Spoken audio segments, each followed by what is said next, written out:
Recording and then. All right, I'm VUKZ. I'm TOZA. All right, you can start now. No, repeat that. All right, I'm VUKZ. I'm TOZA, and welcome to our first episode of The Scene Down Under, which is a podcast brought to you by Hardstyle Australia. This podcast is a way for us to explore more about the scene together and learn more about the scene and the guests we bring to the podcast, which will help us understand what the Aussie scene consists of. We'll be bringing a variety of special guests who will play a big part in our scene and how our Aussie hardstyle scene has grown to what it is now over the past years. So, TOZA, welcome. Thank you. Tell us a bit about yourself, bro. All right, so just to start with something very simple, I'm 24 years old. I went to school at Prewood High School. So the area? Yeah. Still technically. That's technically the area. Yeah, Anyone who says 100%. anything else like around Liverpool, it's funny you say that. I'll come back to this later about the area. But yeah, so went to Prewood High School, graduated 2016. But before that, I actually came to Australia in 2010. So that's something no one knows about me really, but I've been here for like 12 years. Even though you sound like a Lebo from the area, you weren't even born here, were you? Nah. Yeah, where were you born? I was born in Iraq. There you go. Iraq, so refugee? Yeah. Yeah. I'm not just saying. Fucking oath, bro. Look, who cares, no, bro? I'm technically a refugee. I was born here, but my family are refugees as well. So, but yeah, for me, like, came here with my family in 2010. Pretty much like moved around Fairfield a lot. Started at Fairfield High School because every import gets thrown in Fairfield High School. Yeah, class S1. Yeah. Oh, well, bro, I dodged that. I was actually like one, as soon as I left, that came, that came in. Well, so it could have been me. Yeah, it could have been, yeah. But yeah, you're here now and you're speaking English. So yeah. A lot of people be like, oh, how come you don't have an accent or whatever? I'm just like, well, I decided to hang out with non-Iraqis so I can learn English properly. That helps.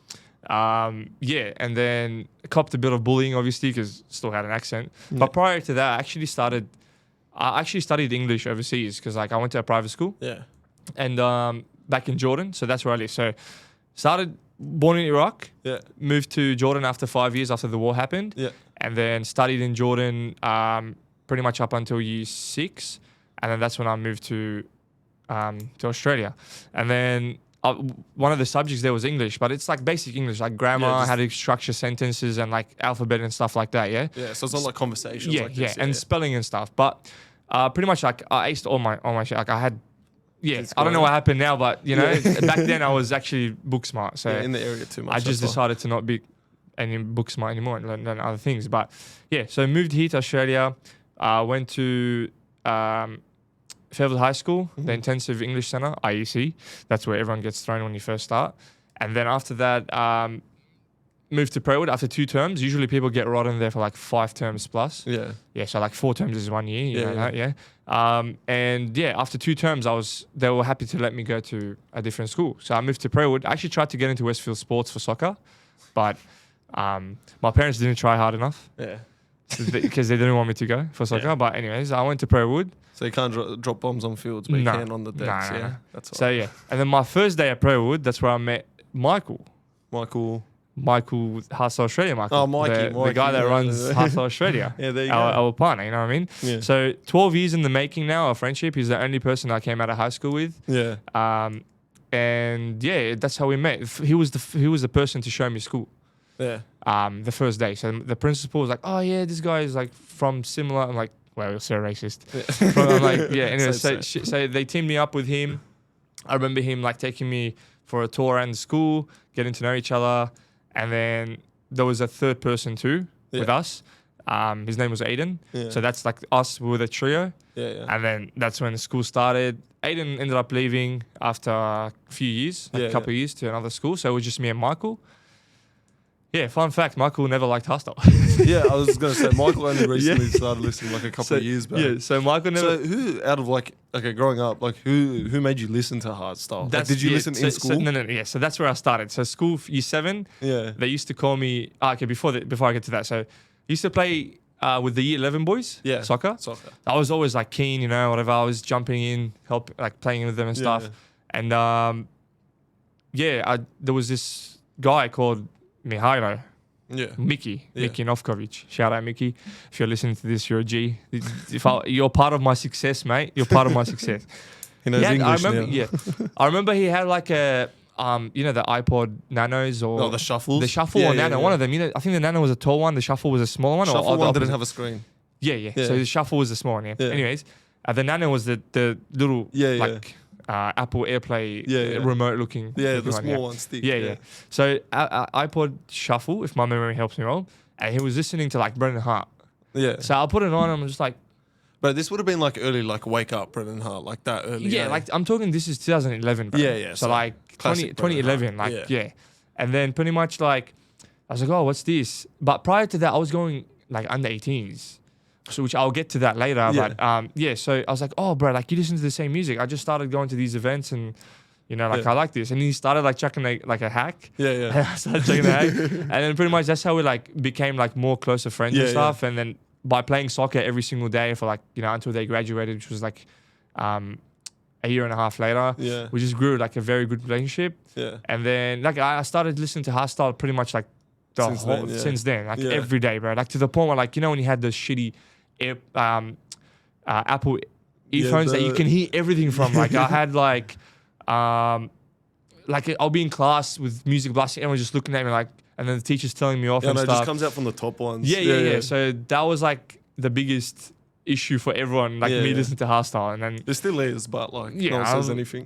I don't really care because everyone from school after they graduated they started going to raves. So I was getting like despised for it. Yeah. And no one disagree with this because you all know who you are and you know exactly what you used to say about me listening to this music, and then now you all go to raves. But it's all right. Look, welcome to the family regardless. Like there's no hate, but this is facts. Facts. No, but seriously, that's the same thing with me. Like, so I grew up in Guildford, like out of everyone, like the biggest white guy. The area? Yeah, I grew up in the area. So I'm from the area. Now, I grew up there, so my parents were born overseas. I was born here. And so I grew up like it was all like the Lebos and like there was heaps of like Asians at my school and stuff. So I was pretty much the only white guy coming up as well because it was all like multicultural. And then when I was younger, like I always listened to like Bass Hunter and stuff. So it was always like that big room house and stuff like that. And then I remember when I came back, like shuffling started taking over, like really, really big. And like PhD had like a lot of like YouTube videos. And then like Melbourne Shuffle compilation came out, like a Jack 40 in Uber. Like that was. I still watch it to this day. But dude, like I always used to watch it and I was like, damn, like I gotta learn how to do that. And so pretty much like I just used to watch shuffle videos all the time, just shuffle. And then just found songs from that and just kept going and going. And then when I got to like high school, I went to St. Paul's in Greystanes. So there was a lot of Aussies there and stuff like that, but no one listened to it, which I was surprised because like I'm Croatian, I should be listening to like my music, like, but no one listened to it. And it was funny because like it got to like a point where I was in like year 8, 9, like a few of the Aussies started listening to it and they were making like videos on YouTube and getting famous for it, like HS Hacken and all that. Like shout out Tim Sharp, he still has all the videos. But yeah, they were making all these like videos of them hacking at like Good Life and stuff like that. And then I just got into it like from there. Like I was listening to it, and then it got to a point where everyone started dropping off. Like they didn't listen to hardstyle as much. Yeah. But then I got worse, and I started listening to like Raw. Like I found Titan, like D Block and Estefan, like the early stuff. Like I got into everything slowly. So then by the time I got to year 12, I was listening to hardcore and my mates were just like, oh, hardstyle's cool. I'm like, yeah, but have you heard this? It was just like 180 BPM. I was like, yeah, this is awesome. You got to listen to this stuff. Yeah. So just going back to like, my school and stuff. After school, graduated year 12, 2016. Yeah. And then I tried studying like accounting. So I went to like WSU, which wasn't my thing. My mom ended up moving overseas for a bit, 9 months. Affected my mental health a little bit. Yeah. Because like I was like, I think this is time to quit school because my mom's not here. She's the one that wanted me to study anyway. So I was like, all right, you know what? While she's overseas, I'm going to plan going overseas to like Europe for my first trip. So this is October 2017. Yeah. Bought my first NL ticket.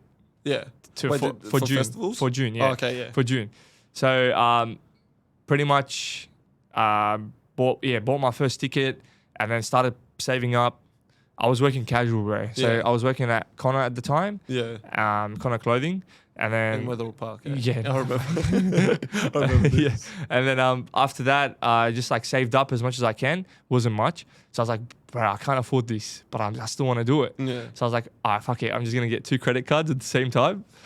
Whatever, whichever one that get approved, that's it.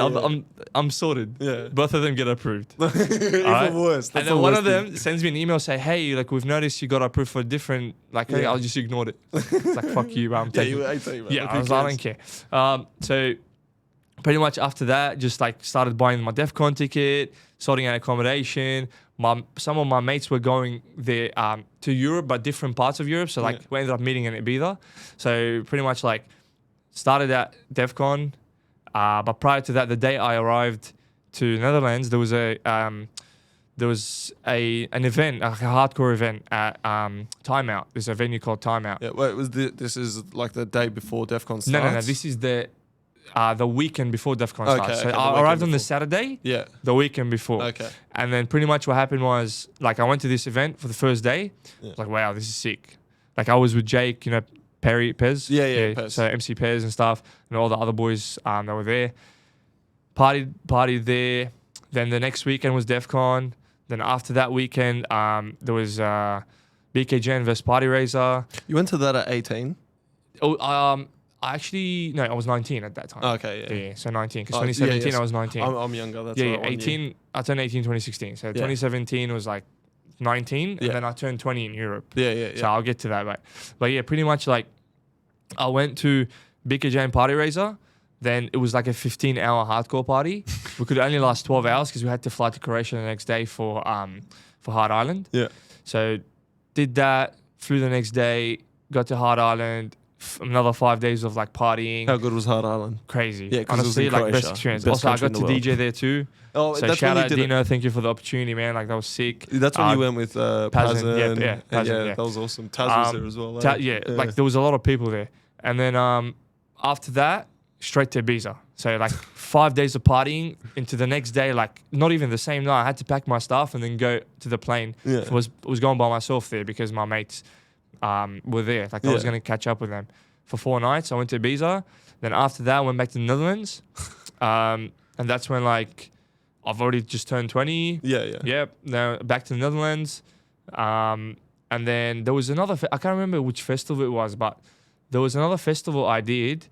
And then the weekend after that, it was Fatality. Then the weekend after that was Dominator. So yeah, so did that. Went to the Airbnb with my mates. So I met up with like Hamoon and stuff. And Hamoon, Alex Dunbar. Yeah. All these boys, yeah.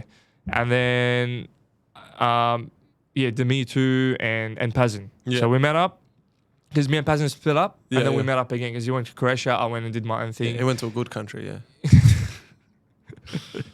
Whatever makes you sleep.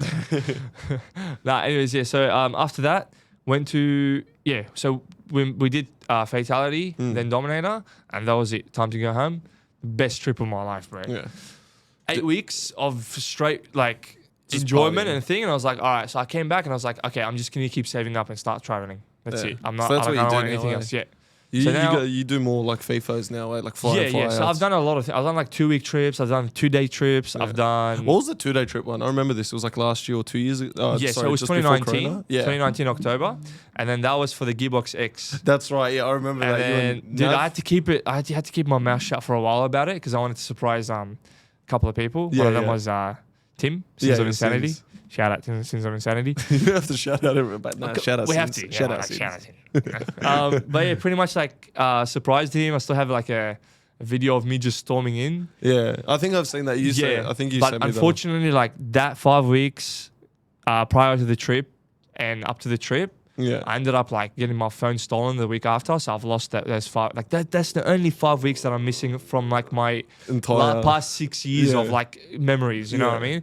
But it's alright. Naveed has some of them anyway. Yeah, so he's- yeah. No, but Um, yeah, I know you were like one of the first Aussies that like I know out of my group to keep going overseas and start these like FIFOs. So Yeah. I was supposed to go in 2019 with Paz. So Pazin.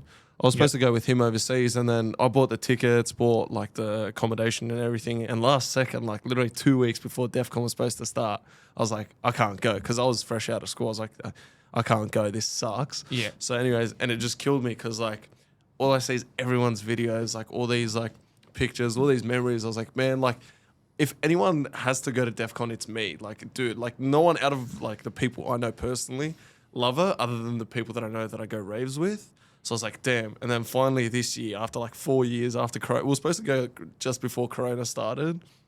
And then didn't go, ended up going this year for 3 months. And then that was just like, I know I only went to 2 events, but even then, like getting to the NL, like when I landed in Schiphol, like I just, like there was just this aura around me. Like I was so bouncy, I was so jumpy. Yeah, I get exactly what you mean, bro. Yeah, That was my first time too. Everyone goes, oh, like we're going to meet at Coco's, you know, like the night before. And I was like, the night before, I'm here to party. I'm like, let's go every night. So 4 nights in a row, we're just at Coco's. I think everyone's sick of that place now just because of Nah, me. bro. Like honestly, no matter how many times I've been there, Coco's I will still go back, and everyone will say, "Oh, like nah, we've been." I'm like, I don't care. Coco's, I'm going to Coco's, bro. Is the area of the Netherlands. 100%. And like you meet, like the thing is, you don't understand. Every Aussie goes there, and even there's Aussie bartenders. There's good vibe. And now the last time we went, like this recent one for Supremacy, it turns into a club after 9:30. So like we just brought our own speaker. no. The inside turns into a club. Like they remove all the like most of the tables and stuff, and it just becomes a dance floor. There's a DJ playing. Yeah. So it's sick. Like you just go in, Nah, and awesome. then everyone was just sitting outside. I just pulled 2 of the boys. I'm like, bro, let's go inside. Yeah. Honestly, Coco's is like top spot. Yeah, 100%. Like if you're going overseas from Australia, check out Coco's. Yeah, and then who wants to complain about like 9 shots of Jaeger for €16, bro? How good are those sour shots? Yeah, in like the test tubes. Yeah, what else do you want, man? Like you're getting 9 shots of Jaeger for like €16, which is equivalent to like $23, bro. It's nothing. Yeah. So like that's like a drink at Ivy, one drink. No, one drink. One drink at Ivy or like Marquee or something. Even though I don't go to these places because whatever. But so coming there, like that was awesome. Coco's was awesome, but then just like it was actually crazy because we when we got to Defqon, like I was just getting like I was like a little 5-year-old kid. I was jumping around, and then we got there and we had the comfort camping this year. And there were so many Aussies, and it just made it feel like a little bit better because obviously the scene here in Australia, sometimes people are scared of like bigger guys. I am. Like I'm 6'3", but like if I see like a guy that's like tatted up a bit, you know, on the juice, I stay out of their way. Over there, dude, the Dutchies are some of the friendliest people, man. Like one of them knocked over my girlfriend and I was like, oh no, like here we go, something's about to happen. He picked her up and was like, oh my God, I'm so sorry. Can I get you a drink? Can I get you anything? Like, I love this place. Like I just want to live here forever. And so Defqon was one of the greatest experiences of my life just because like all my culmination of listening to hardstyle music just led up to that one point. And, like I just started bawling my eyes out during the closing ceremony. Like the last firework went off and I just started crying. I was like, this is it. it's pretty sick because the first year I went to also like just to touch on like the feeling. Yeah. The gathering. Yeah, the gathering it was was the return, awesome. like it was sort of like the start of Return of the Headhunters kind of thing, building up. No, listen to me. This is crazy, bro. Like, yeah, as much as people despise him, like he's still a fucking legend in the scene, right? He's done a lot for the scene. He is a legend, but just listen to me, yeah. Like, you don't understand the feeling of going into Defqon straight to the blue stage. He's the first person to open, and then he's playing all these like mad tracks. Was like, he playing his old stuff? Mix Scheme of track? everything, of everything, bro. And like, everyone's just like singing like really loud, like you don't understand, like louder than the music, and like I'm getting goosebumps now talking about it. But I know exactly what you're talking about because I seen B-Front at the Blue, and he just turns off his music and the crowd sings. yeah, so and I know not just that, bro. feeling. Like the following year too, the first set was Brennan Hart. Yeah. And you know me, bro. I would never sit there for a whole hour and a half, let alone like 30 minutes, bro. This was an hour and a half of Brennan Hart, and I stayed there the whole time. Yeah. And it was one of the best fucking sets I've seen. It's actually surprising. So, the fair word of advice to anyone going overseas, because I heard this question a lot. If you're going overseas to a festival, go to sets that you won't witness in Australia. I know it's really hard to pick, like this artist might not come, but if you see like, for example, like a GPF like peep show, go to it, man. Like one of the sets I seen was TOZA VUKZ and Vitral, and it was an industrial set at the Silver. Yeah. Dude, they were playing like Art of War, 9 Circles, like all the oldest music you could think of, and I was just like, this is like me starting to listen to Raw. This was like one of the best Yeah. sets. I was at Yellow Stage, seen Paul L stack. I watched Enderex at Purple, which was awesome because I've never seen Purple that stack. Like Yeah. it was so good. And even at Dominator, after Defqon, I was just at every stage there. I was at the up-tempo stage. I was at the Terror stage. I was at the Raw stage for a bit as well. Like, Yeah. it's so awesome. Like, just go watch sets that you can't see in Australia. Yeah, so like another advice to top it up with yours is just like, honestly, bro, like when you go to a festival, you gotta pick like non-negotiables, that sets that you're not gonna miss. Yeah. Like a few of them, don't go overboard, Yeah. obviously. And then after that, just roam around to stages like you've never seen before, music you never heard. Just expand your like taste. Yeah, Like for that's the me, biggest both thing. Defcons I went, I kid you not, man, like 90% of my Defcon was literally Yellow Stage. Yeah, surprisingly enough as well, I had so many non-negotiables. And after a while, I was like, you know what? I really don't need to see this. Yeah. And then I ended up seeing something else. Like, I still have the list on my phone, but I've seen so many, like, interesting sets that I would never think. Like, even, like, before I went to DEFCON this year, I wasn't a big fan of Rejecta. Nothing against his music. I just would never go out of my way. I seen his Keymaker set at DEFCON, and I was like, no, can't miss him at Dominator following. He blew me away. Now he's coming up soon as well with Spit Noise at ESI, and I can't wait. So, On the 28th of January. we'll probably pass by the time this comes out. Doesn't matter. Yeah. There you go. Free But plug. anyways, ESI, man, one of the, Jono is doing a very good job with events. Yeah. And I think 2023 will be huge for him, man. Yeah, huge year for everyone really, because going back on it, like we met at like under 18 events, and specifically a Croatian under 18 event, which is really Shout out funny. Punchies. Yeah, Punchies under 18. Punchies under 18s, man. But what's really sick was like it's gone from like those under 18 events where like it would be like half house to like I remember Roxy's under 18s at Ibiza under 18s. They had like Timmy Trumpet, Will Sparks, Jordan I used to go to all Magro. of these, man. Like my first one was 2012 summer break. Where was that at? Roxy? Showgrounds. Oh, No, yeah, it was sorry, Fairville Fairville Showgrounds. So Showgrounds. the area again, yeah. Fairville Showgrounds, it was like Co Black was playing. Yeah. First time seeing him. And also like legends like Sway, Pulsar. Yeah. They were like every other team. Tim So, like, Dawes. I don't know. I can't remember if... There's a photo of him at Fairfield Showgrounds. I'm not too sure, man. But like, I probably discovered Tim from Massive. Yeah. I haven't seen... Like the under 18s I went to, I didn't really Yeah, it know was him, man. mostly, like I know the other boys were there, but Sway was like a big name Sway growing and Pulsar up. and Ravine too. Ravine, yes. Ravine was a bit like big one. Like it was Sway, Pulsar, Ravine. Sway, Pulsar, Ravine. Every lineup, like it was crazy. Like I remember also like one of the under 18s I went to was like Fame under 18s, which had Zanny, Headhunters, and Wild Stars. Yeah, dude. Like some that of was at Roxy. Dude, I actually feel sorry for everyone that's like under 18 now, because the names we used to There's get were nothing, unbelievable. Like 100%. the Prophet, we had Anger Fist, like we had so many. And Wasted now, Penguins when we were under 18. But I've seen Showtech under 18. yeah, I know. Showtech under 18. I'll tell you a funny story about this, yeah? So ID, it was called ID under 18s. ID Black. ID Black, ID Black under 18s. And then I think it was sold out. So they had giveaways every day. So they'll post a question, like just a random question at a random time of the day. Yeah. And then whoever answers first correctly wins a ticket. Yeah. VIP access, everything. I was like, sick. So I'll go in every day, I'll open up and I'll just try and like win it. So one day they had this like question where like where are we selling our tickets, like hard copies, the retail shops. Like I think it was Supre, and there's like, Supra used to sell tickets to so under they were like, 18s. oh, which Supres are we stocking tickets at? Something like that, along the line of that. So I went on the website and I copy pasted the thing and I posted this straight away.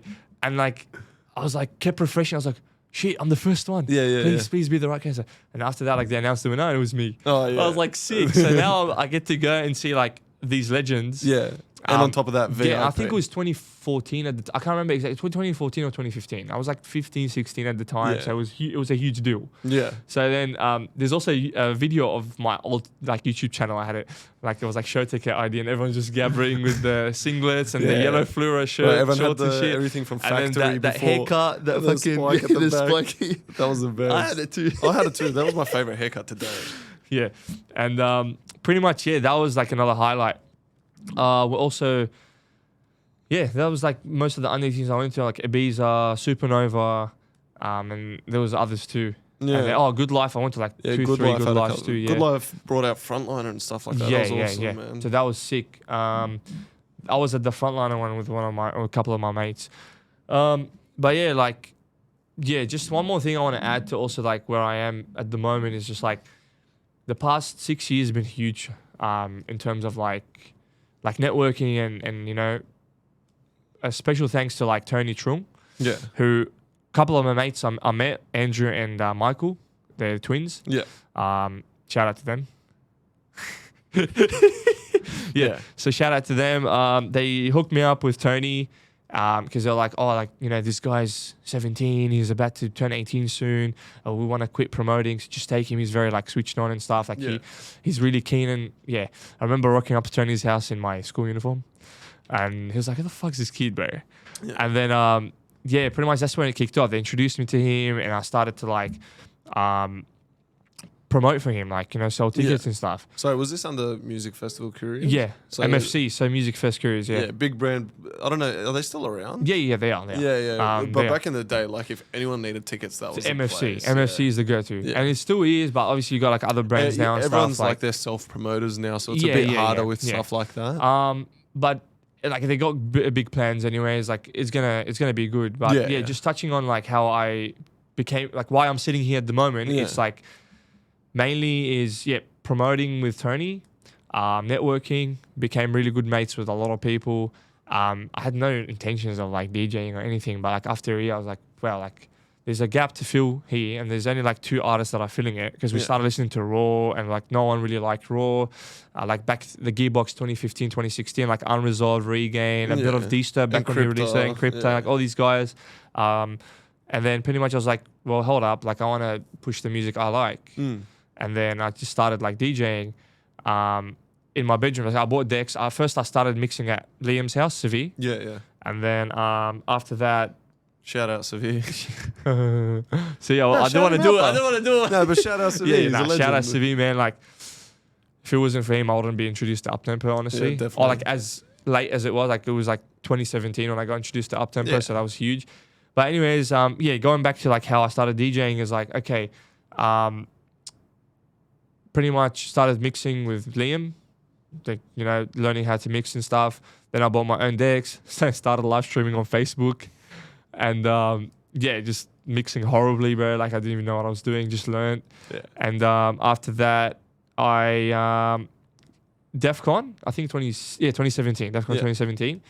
I was at Massive. You know how they have those pre-parties, but like the merch stands and stuff to buy the day before. They do the signing. They do the signings too. The signings before. Yeah. And then pretty much like that was the ambassador ones. It was the ambassador ones. Yeah, the ambassador ones. Yeah. So then I went to that one, and then I was like to Sway, bro, like, can you book me? I want to play at Massive. Like, would you be able to? He goes, you know what? Like, there's a gig tomorrow that someone can't make it. No, actually, sorry. I went a bit off topic. So he asked me, he was like, bro, can you do me a favor? Like, I got to bounce somewhere. Yeah. Here are some flyers. Can you just hand them out? Hand them out. I was like, all right, can you do me a favor? Like, in return, can I please get a gig at Massive? So pretty much what you're saying is just for handing out flyers because someone had to go somewhere, you DJ now. Well, yes, pretty much, man. Like, look, it's opportunities you create for yourself. You can't just wait. Like, you know, you can't wait. You just sit there and wait for opportunities. So pretty much, he's like, oh, well, now you said that, there's actually a spot tomorrow back when Massive used to close at 4 a.m. So 3 a.m. gig. The side room, the night of Defqon. Oh. So like kick-ons for Defqon. Oh, no. All right.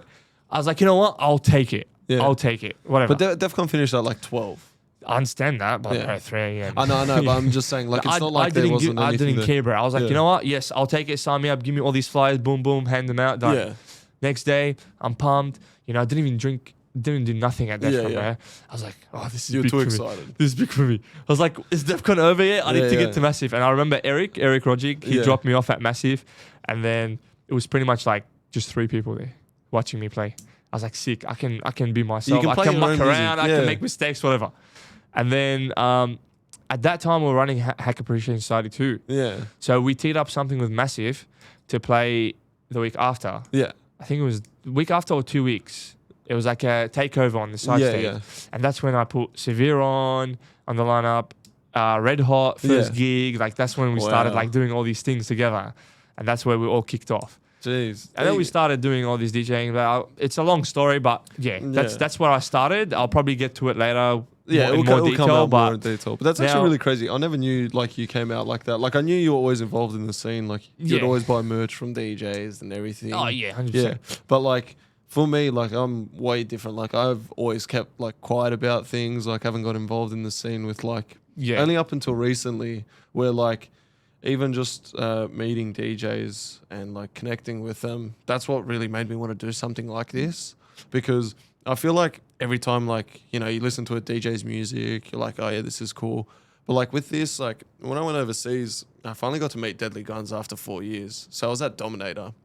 And he's one of my favorite DJs of all time, if not my favorite. Yeah, and how good does it feel, bro? Like when you meet your do you idols. want to know the greatest thing about this? Dude, it was at Dominator, and I always said this, I'm never going to a fan meetup.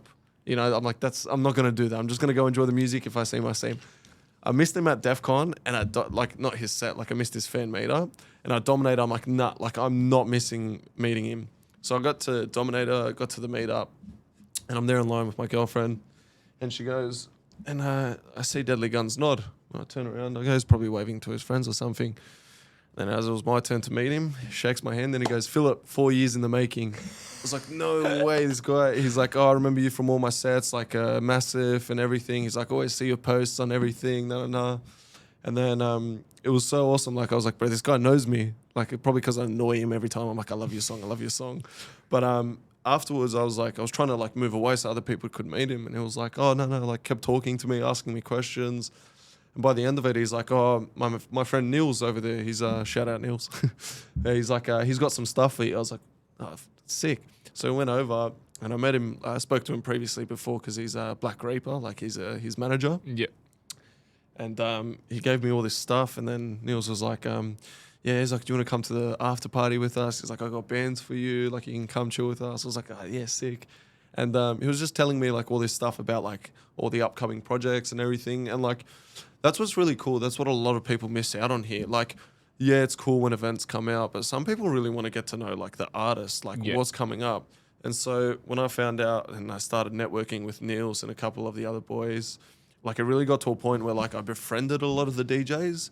And like now, like, I've got so many DJs on my contacts now that I message just for fun. Like I send them memes and I get a meme back, and I'm like, this should not happen. Like, if we were just how good is it, man? Like a lot of people when I get through my phone and like show them all the people I know, I'm not flexing, bro. No, it's like, not flexing. Like it's just like, well, like look, I've done this and I got this. Like why don't you can do it too? Yeah, like exactly right. Like a lot of people like they start saying, oh, yeah, this guy knows people because he's sucked dick for blah blah blah. Yeah. But like, let's be real, bro. Like, I've done all these things to get where I am now. So just if you don't respect it, fair enough. But you can do the same thing. You could be me right now. But take it from your case. Like, you could do it from DJing, and then you could go backstage with them. The thing is, you could do it as me as well. It was previously before DJing. I was like talking to people. Yeah. Let's say 2016 when I first started. I took a photo with Regain. Yeah. I started talking to all these every artist that comes. I was talking to them. Yeah, Kuhn, you even bought his hat. I got given that hat by Kuhn. Yeah. All right. Did you? Yeah, I actually did. Yeah? Yeah. Oh, okay. Knockout 2016. That was my first backstage at HSU. Shout out Tony. Thank you so much, Tony. Stop giving him backstages, bro, please. But yeah, Tony, that's where I first met Warface for the first time. Noise Controllers, Kuhn, and Crisis Era. Yeah. Yeah, and dude, I love Crisis Era. I'm so sad they stopped making it. Yeah. That's when I took my first photo with Headhunters too. That was a very hard photo to take, but yeah, like look, tell us more about like your involvement in the scene at the moment. What are some of the things you do, and some of the things you're gonna do? Yeah, so like I said before, like I never got involved. Like I just enjoyed the music, but after COVID, I sort of realized not that the scene died off a bit, but it's very hard for like to get engagement back. A lot of people moved on, didn't care. They don't want to go out as much anymore.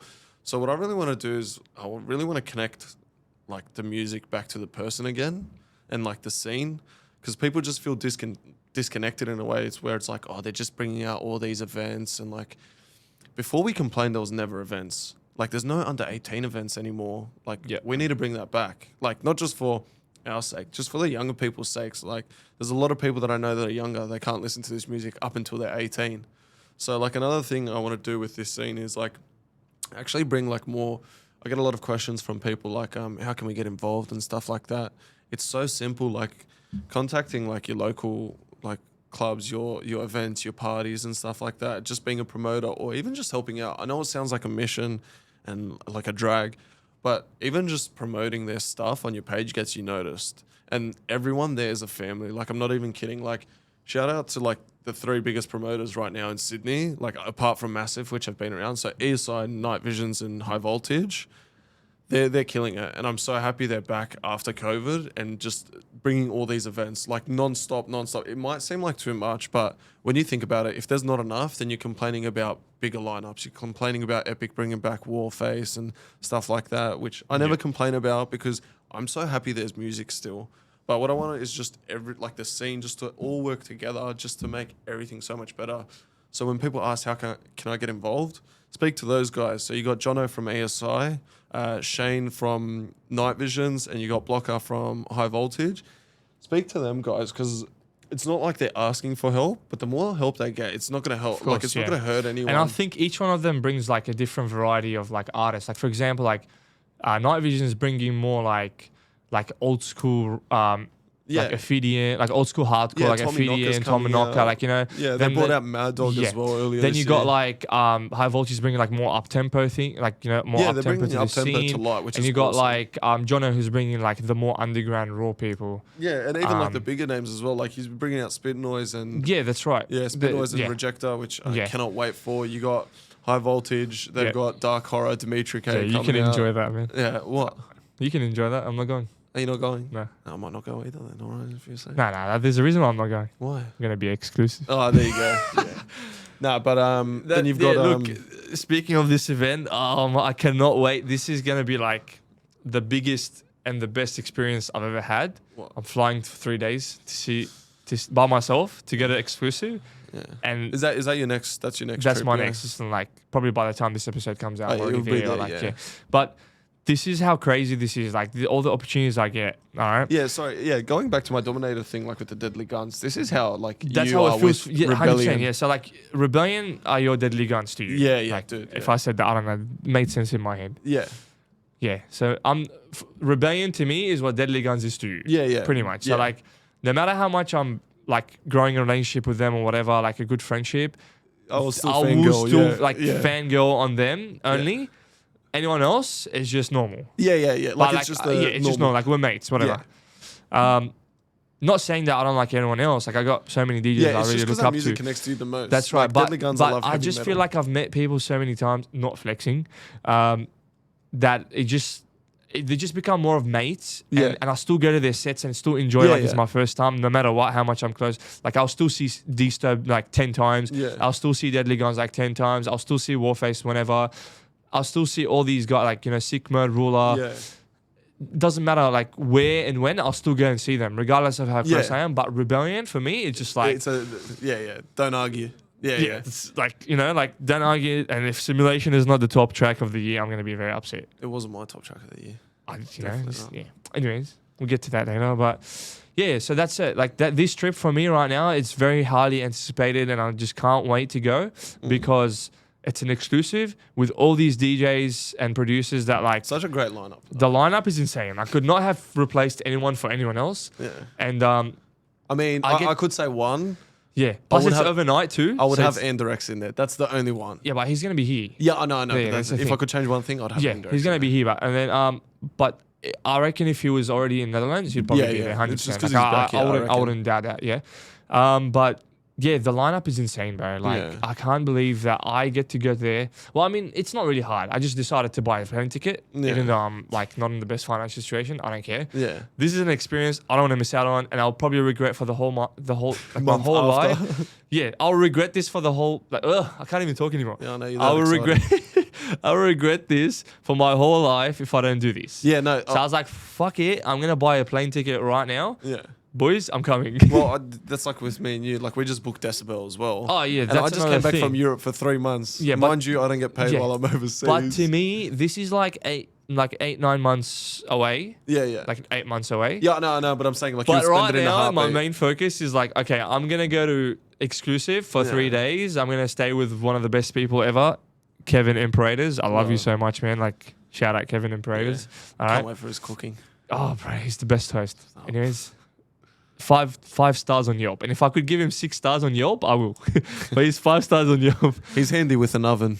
Oh, yeah, he's a lot of things. He's handy with a lot of things. Like, but yeah, it's always a fun time with Kevin, man. I love that guy, man. He's a legend. My favorite Germinator. He scares me. He's way too big. But yeah, like, yeah, that's pretty much it, man. Like, I got a lot of things coming up next year. 2023 is going to be huge for both of us. I reckon for a lot of people general, too. man. Look, at the end of the day, my advice is like, just get shit done, man. Like, Get involved. I reckon get involved, get shit done. Because really, like, we weren't supposed to start this for a while. Yeah.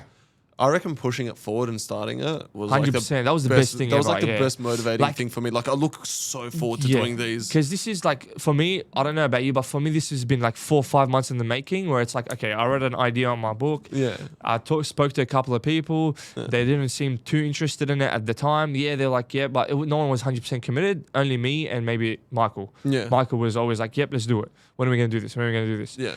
And then out of nowhere, you tell me like, oh yeah, like, I want to let's do it. I'm like, whoa, hold up. Like, this is something we both can work on. And like, Yeah.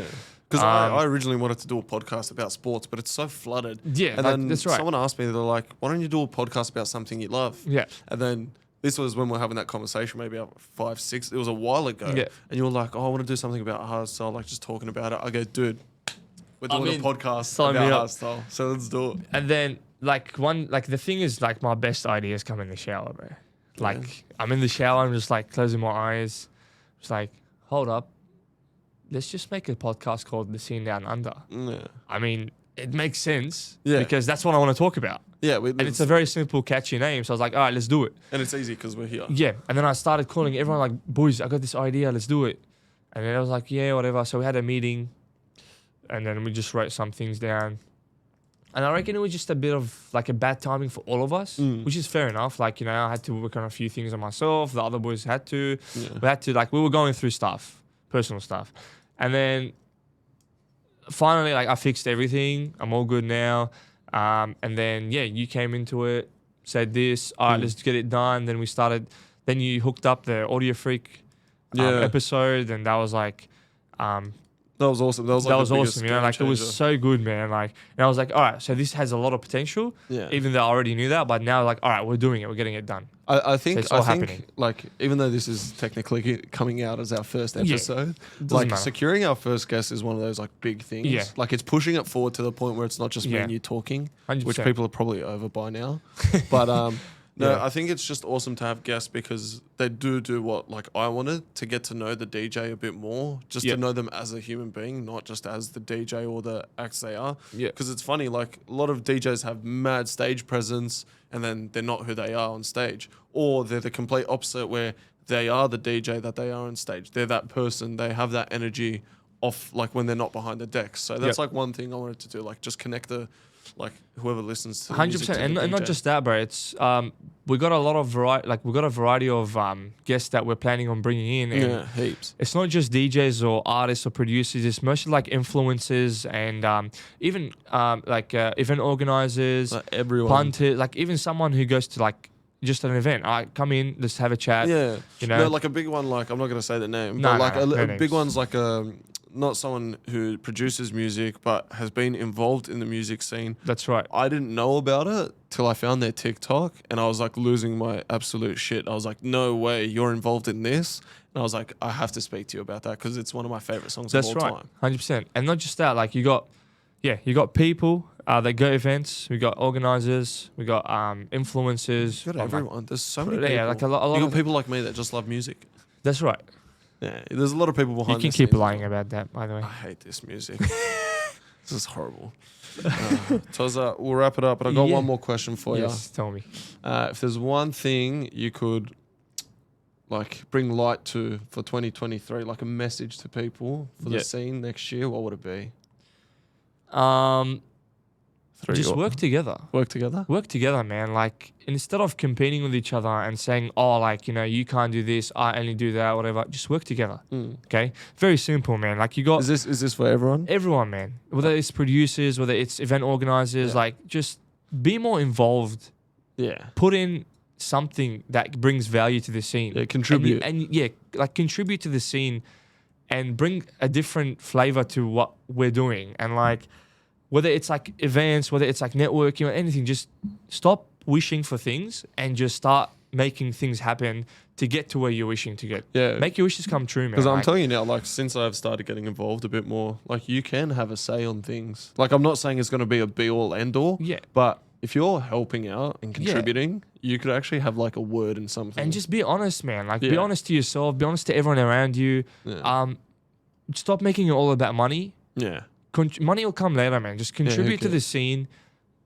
Get something new. And from like like event organizers or anyone, like artists, people that go events. I know it's expensive and it gets too much sometimes, but like try support as much events as you can. Yeah, especially the smaller ones. That's right. And then eventually everyone's gonna grow together and become where we need to be. And you know, the goal is to get people from the Netherlands to fly all the way to Australia. Yeah, back like that did with Defqon. That's right. Yeah. You had like a bunch of Dutchies, you know, going in. Yeah, that's like and instead of us going there all the time, we want to be at that level where like, all right, one time a year, people can come to us. Yeah, at least once. At least once, man. Whether it's for like a knockout. knockout or another event that's gonna go bigger, whatever it is. Like someone, just like once. We need to get people to come and experience our scene. Yeah. And the whole reason why we did this is because a lot of people just know we're the last country at the bottom. Yeah. Yep. Upside down. Yeah. And then I want to have that excitement of someone coming to our country and going to our events when we go to like in Netherlands like and we say, oh, like we're crying, Aussies. We're like, oh, what? You travel all the way here? Yeah. Like I want to have that reversed. Yeah, yeah. And I'll that's be like, why the hell are you here? That's one of the goals, to like get, you know, people from overseas to come to us for events. And just work together, man. And whatever I can put in, whatever you can put in, whatever someone else can put in, like if 1% from each person, it will help. Yeah, it does. And that's the whole main thing. But like, you know, what I would try to bring to the scene. That's it. There you have it. What about you? Tell me what you would bring to the scene next year. I'd bring Massive back to Saturdays. That's a start. Ooh, that's out of our that's out of our that's control. out of their hands. Out of our hands. You know, if they can, that would be good. No, that'd be awesome. That'd be awesome. Yeah. Pretty much like just supporting the local raves. Yeah. Like that's my key statement. Support your local raves. Yeah. Because honestly, like without them, what are you gonna do? Wait for Epic and then wait for Knockout. Wait for the next HSU event. 100%. Or you're gonna wait like 6 months in between. Yeah. I think the Dutchies cry about like, you know, eventually events. I'd like to see something like a schedule of like events here. Like where we know, all right, at this time every year there's going to be an event. Like for example, you know how they have the same, like a schedule in the Netherlands? Like, all right, Defqon's always the same weekend. Yeah, then Dominators all the same weekend. Yeah, Free Festival. Yeah, I would love to have something like this just so everyone can, like, plan around know, like, okay, at this time I'm going to go to this event. I know it's happening. Yeah, yeah.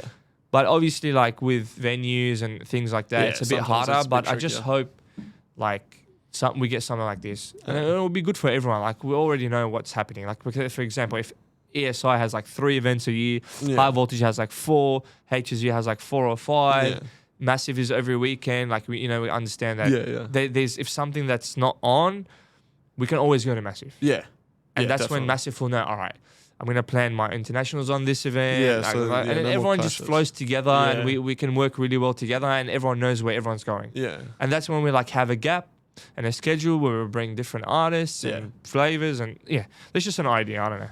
So if you're listening to this, I hope this helps. Well, there you have it. Thanks for tuning in, and me and TOZA we won't see you, but see you next time. Cheers. Peace out.